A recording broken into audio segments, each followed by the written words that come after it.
Time for a drink, time for some records. Hey, what's up, guys?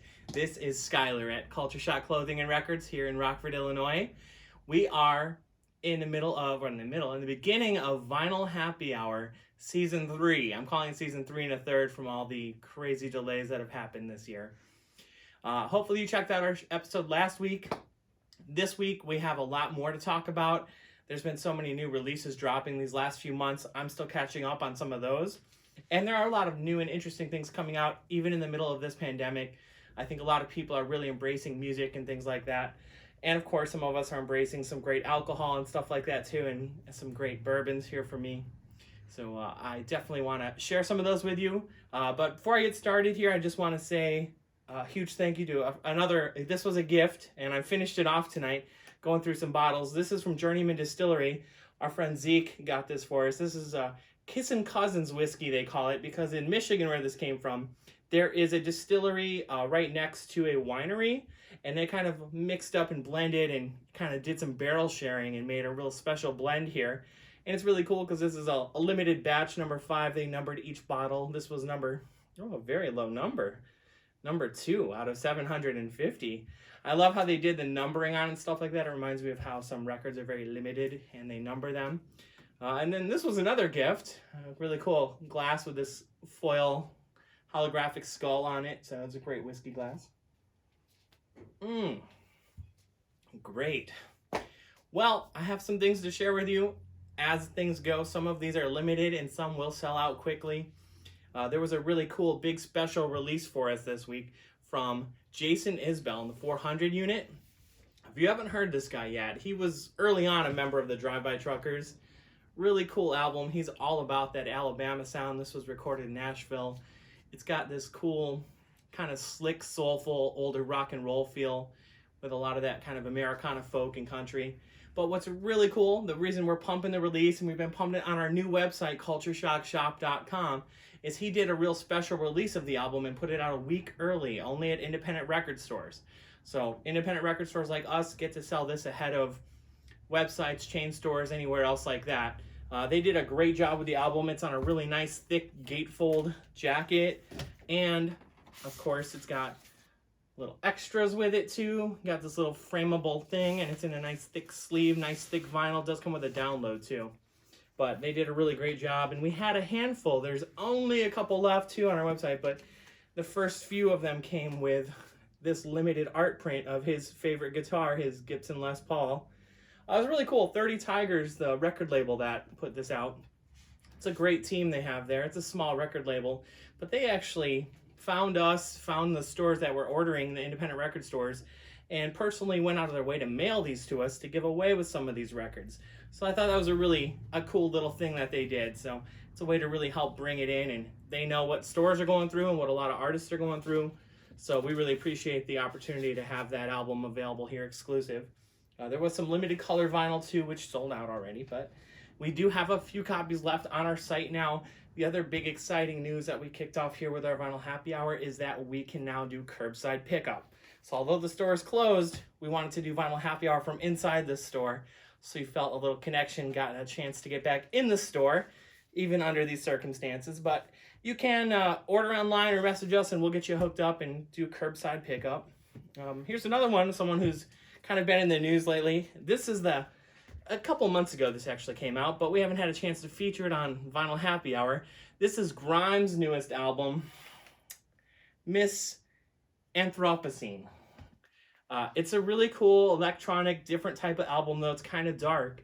The other reason I really want to feature it is because even the inner sleeve on this is so nice, but there is an indie store exclusive pink vinyl. I think Lauren's putting the links up to these also. If you want to check them out on our website, everything I'm showing off here is available. But the packaging and the artwork is cool. Of course I picked this because it's an indie exclusive, but that inner sleeve is so sharp on its own. But she, if you don't know her, is married to Elon Musk. It seems to be the biggest news of the last couple of years of her life, and just had a baby. But she's still putting out albums. This was her last album on this record label. She's on 4AD, I think. But who knows where she's going to go next, but it's definitely the darkest of the series of albums she's had on there. But it's a kind of like the blend of this whiskey and the wine and everything else. It's another one of those that just blends maybe even a little bit of that nu metal dark vibe, a lot of electronic and dance and other things. It's a cool mixture of things, so definitely worth checking out. Like I said, we love digging deep, not just the sounds of these records and the people behind them, but the packaging and everything about them. Like I said, it's intoxicating. Being into vinyl is like that, like the whole lifestyle of it and everything about it and the stories behind them. I think that's what makes this. That's why we love doing Vinyl Happy Hour and showcasing a few different releases that are out there. This next one, you probably know this guy pretty well, even if you don't know his music. This is the latest drop from Kanye West, Jesus is King. Interesting packaging because it's so minimal. It's just a plain clear blue record in a thick plastic sleeve. Got one piece of paper with the track list on it. The inside of the paper is blank. It doesn't even have anything on the one side. Super minimal release. It's been out for quite a few months digitally, but it just finally dropped here last week on vinyl. Not sure why it took so long. Some artists, their stuff on vinyl becomes harder to obtain or comes out at different times than their digital release. Another artist too, off subject, but the digital drop from Fiona Apples album came out. That sounds really good too. And what's really cool about our website now is you can actually pre-order upcoming releases through our website. And that's up now in our staff picks and the pre-order section. So if you do want to order upcoming releases, please check out our website for that. We would love to be able to have you order it from your local independent record store, and we can ship items out, or you can choose in-store pickup. But yeah, so this one though, back to Kanye real quick. However polarizing or strange he might be, in some people's what they viewed of him, he's a great musician. This one has a few really good hard rap bangers on it, but a lot of it is different. Less electronics, a lot more orchestral and choir, and a lot of gospel. And it's a short album, which is good, because I think it just cuts it down to the more essential tracks. He's still got it, though. I mean, no matter what he's doing, his music, it's good. There's a lot of good songs on it, but yeah, it's different than his other stuff for sure. It took him a while to come out with this, so who knows what is going to be next. I know he's produced some stuff for some other people, but I don't know. Even the packaging, the way he did it like this, is pretty interesting. I had to show that one off, though.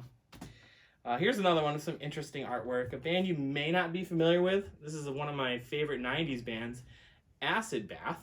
When the Kite String Pops, features some really strange artwork from the clown serial killer, whatever, John Wayne Gacy. So the artwork is any indication of the music. That's true. It's pretty strange music. It's a real grimy, grudgy.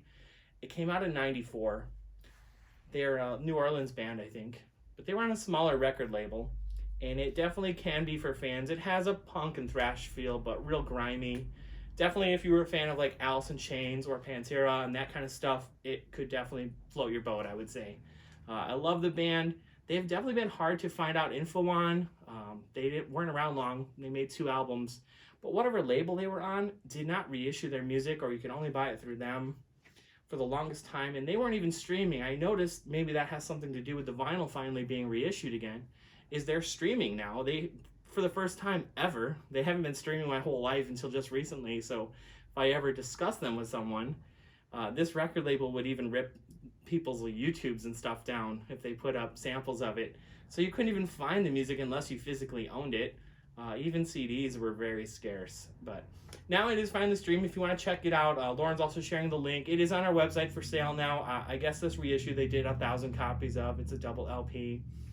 Again, something you just really need to go and listen to. That's why I do like that streaming's out there, so you can kind of sample it or scan it.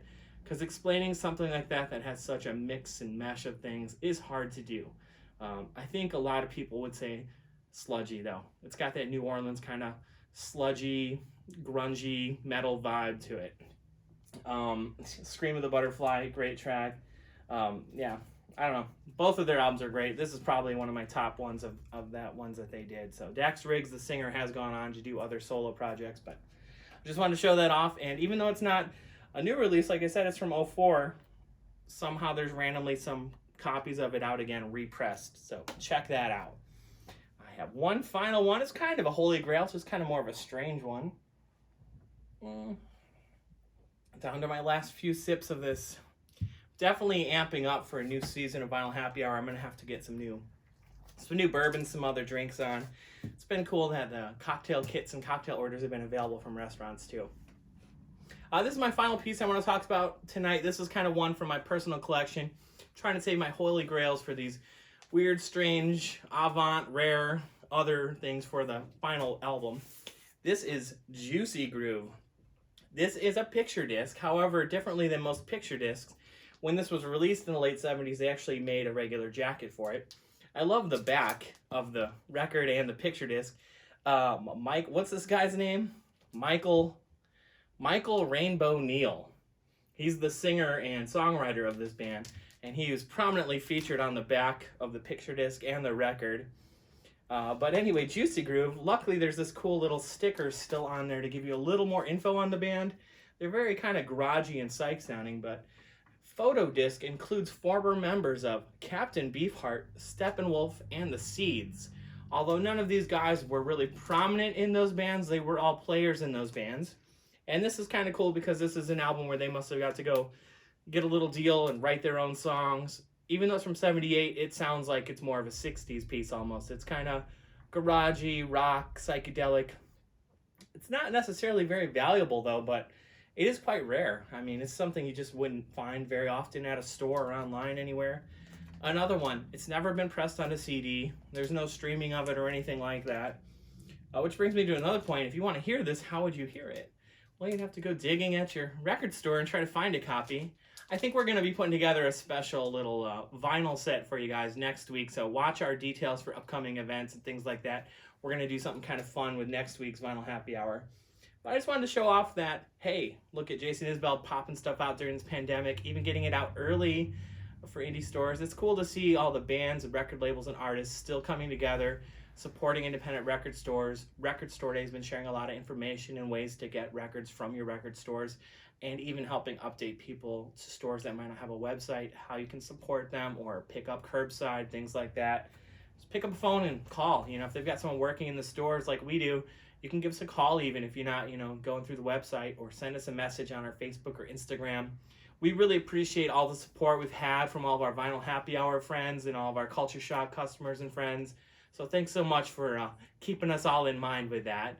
And we love you guys so much, and we miss you, of course, too. We miss you. Yeah, me and Lauren super miss you, and our crew here at Culture Shock, and little Bean wherever she's running around at. So she's been sitting by the window waiting for people to pull up and pick up their orders. It's been really a different way of doing things, but luckily we can do that at least. And again, just keep up with us. If you have any questions or messages for us about the website or anything else, please, we're checking our social media every day.